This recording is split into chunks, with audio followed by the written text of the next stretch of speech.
Well, it is the Easter season, and there's a lot of activity going on in Jerusalem.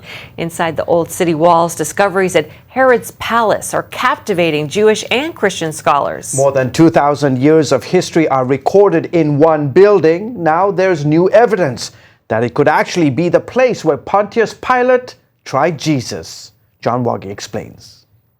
At the western edge of the old city, the Tower of David stands above the walls.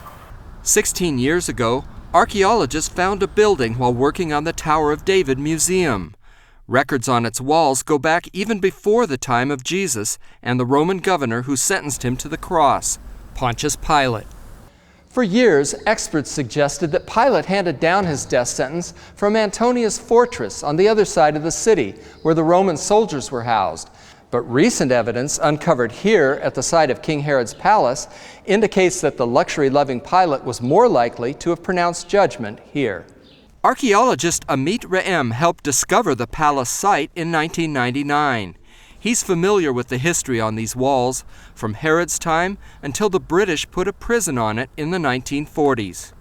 Until now, those impressive walls are the only remains from Herod's palace. We do not know what happened to the superstructures, to the palace itself. Maybe it was destroyed in the big revolt. Maybe it was destroyed by the Romans. Maybe it was destroyed by the Crusaders or the Ottoman. We don't know exactly where Jesus was tried, where he had his interview before Pontius Pilate, but we know it's somewhere in Herod's palace. David Pileggi is pastor of Christ Church, just steps away from the site. We know that the palace of Herod the Great eventually became Roman property after Herod's death, and that every year Pontius Pilate would come from Caesarea to Jerusalem here during the time of Passover to oversee the security of the city during the festival that the Jews called the Feast of Freedom. And it was at this time where if there was going to be trouble in Jerusalem, it would be during the Passover holiday. Pileggi says that in a way, the Tower of David encompasses the entire life story of Jesus.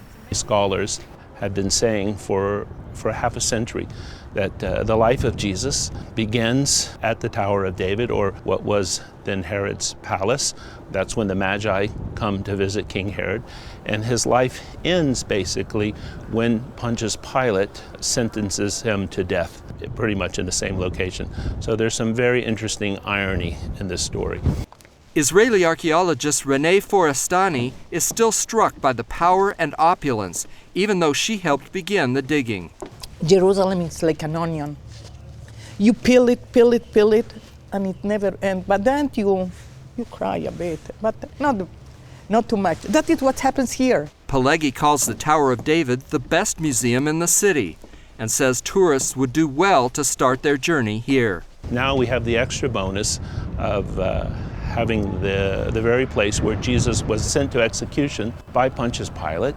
And this will help Christians better visualize those monumentous events that happened to Jesus the Messiah, Jesus of Nazareth, in the last week of his life. And just a couple of miles away, the Mount of Olives, where Scripture says he'll come again.